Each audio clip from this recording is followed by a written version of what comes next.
Le cadre incroyable ici de la foire du livre de Francfort, grand événement littéraire mondial où le Canada est l'invité d'honneur. Mary Simon, la gouverneure générale du Canada, la première femme autochtone à occuper ce poste, a inauguré cet espace.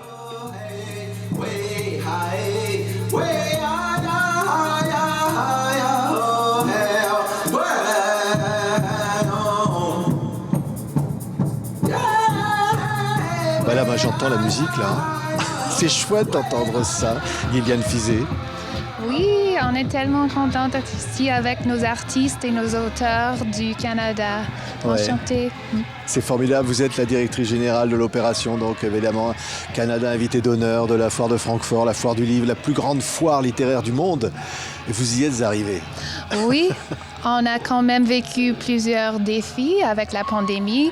En effet, on était supposé d'être l'invité d'honneur en 2020, mais nous voici en 2021 et on est très contents d'être ici. Ouais, on va en parler dans quelques instants avec Gonzalo Soldi qui est là. Parce que là, je ne sais pas si on entend bien, on entend des chants. Gonzalo Soldi, vous êtes on va dire, le designer de ce pavillon canadien ici à la foire de Francfort. Et ces musiciens, c'est vous, c'est le concept. En fait, c'est les pavillons qui prennent vie, en effet, auquel on a réfléchi, on l'a imaginé depuis 3 ans. Et là, ça fait plaisir qu'il prend vie. Moi et mon équipe avons travaillé très fort et on est content de le voir en vrai. Ouais.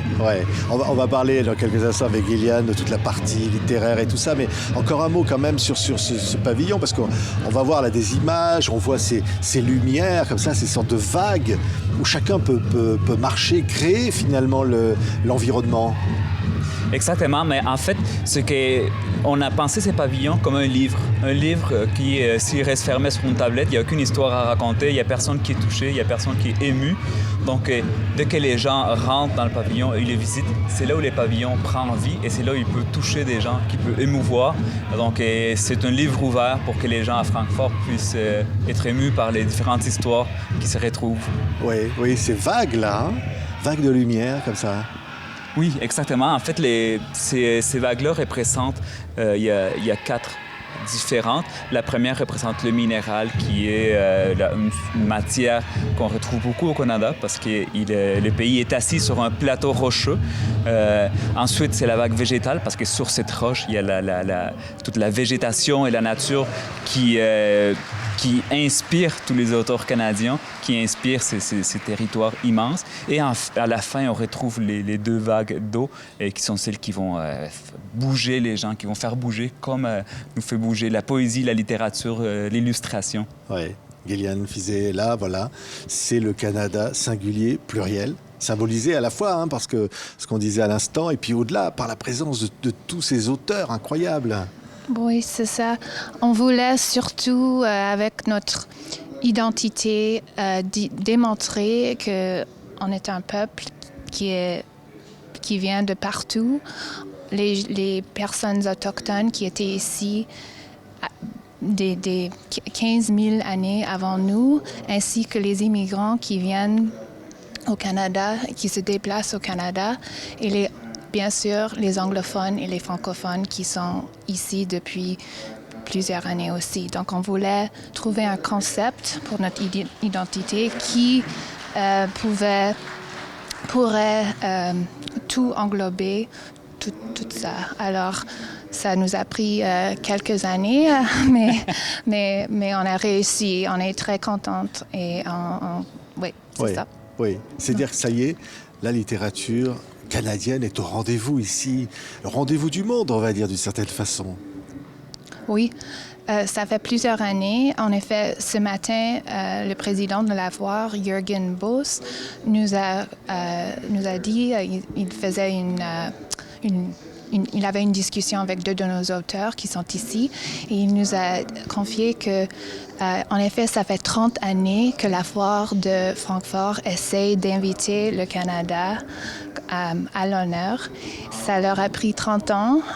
Moi, je travaille sur ce projet depuis 5 ans, mais à l'industrie du livre, vraiment, ça fait une dizaine d'années avec nos partenaires gouvernementaux. Ouais. Donc oui, c'est un grand disons, un grand journey, pardon. Un challenge. Challenge, oui. Comme on dit en bon français. Oui, c'est beau. Oui. Mais l'enjeu, c'est quoi au fond? C'est quoi l'enjeu pour le Canada que de réussir un rendez-vous comme ça? L'enjeu, c'est que nous avons, c'est pas un enjeu, c'est aussi quelque chose qu'on est très fiers. On a vraiment deux industries du livre au Canada, l'industrie anglophone et l'industrie francophone, et plusieurs voix de l'étranger qui sont là. Donc, pour se réunir, les deux industries du livre, l'industrie anglophone et le francophone, qui sont très différents, ont dû s'entendre. Mais à la fin de la journée, les deux industries ont les mêmes buts, les mêmes objectifs quand on pense à l'export du livre des histoires canadiennes. Donc, c'est comme ça qu'on a pu réussir à nous inventer cette semaine. Oui. Ouais. Oui, et parce qu'au fond, c'est ça, c'est communiquer avec le monde de ce qu'on est, de cette identité multiple du Canada, à travers aussi des artistes, à travers, qu'on voyait à l'instant, de cette scénographie ici au pavillon canadien, et puis tous les finalement, les écrivains qui sont là, au rendez-vous, qui expriment ça, au fond. Oui, c'est ça. Nous avons établi une délégation de 60 auteurs qui étaient supposés de se déplacer ici en 2020, mais malheureusement, à cause de la pandémie, c'était pas possible. Et cette année, à cause encore de la pandémie, on n'a pas pu amener tous les 60, mais on en a 8. On est très contente d'en avoir 8 ici avec nous. Et ces auteurs se sont décidés qu'ils voulaient prendre le risque de se déplacer et de venir avec nous. Donc, c'était leur choix. C'était pas nous qui les avons sélectionnés, mais la sélection elle-même est vraiment représentative du Canada. Donc, nous avons Dany Laferrière qui habite au Québec et qui est membre de l'Académie française d'origine de l'Haïti. Nous avons Catherine Mavrikakis qui est d'origine québécoise, Kim Thuy qui vient du Vietnam mais a grandi. Oui, ça veut dire vraiment du monde entier. Oui, et deux représentants aussi autochtones. Donc vraiment, c'est une belle représentation de vraiment la vérité de notre pays. La vérité, on l'entend là, encore. Oui. Est-ce qu'on peut l'entendre là, tiens, on entend parce que ça se passe juste derrière nous là. Là, il y a une façade, c'est une façade acoustique comme ça, puis derrière, il y a toutes ces lumières, il y a le public qui vient admirer tout ça. Ah. Oui, en fait, on est derrière, on a derrière nous l'exhibition qui s'appelle Books On, qui est une exposition organisée par la Mézé. Et on a créé un mur acoustique pour créer une ambiance des bibliothèques, pour donner envie aux gens de consulter ces livres-là sur les Canada traduits en allemand. Et derrière nous, il y a les pavillons, vous avez certainement vu des images, et il y a une scène sur laquelle il y a un spectacle qui se déroule en ce moment. Merci Gonzalo Soldi, Liliane Fizet. La plus belle des réussites, c'est quoi? C'est quand il y aura beaucoup d'Allemands qui vont lire des auteurs québécois.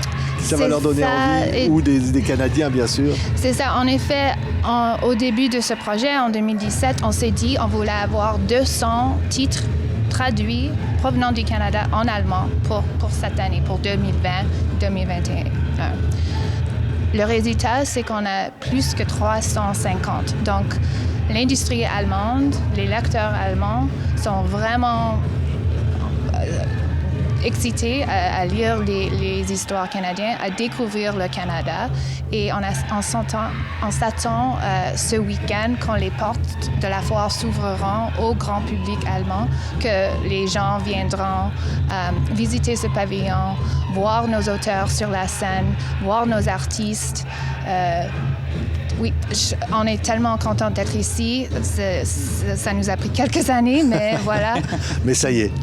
Ça y est, c'est ça. Merci. Oui. Liliane Fizet, donc la patronne de cette opération Canada, invitée d'honneur à la foire de Francfort, et puis Gonzalo Soldi pour cette mise en scène. Merci à tous les deux. Merci à vous. Et merci. Merci, bonne visite, bon Francfort. Bonne foire. Merci.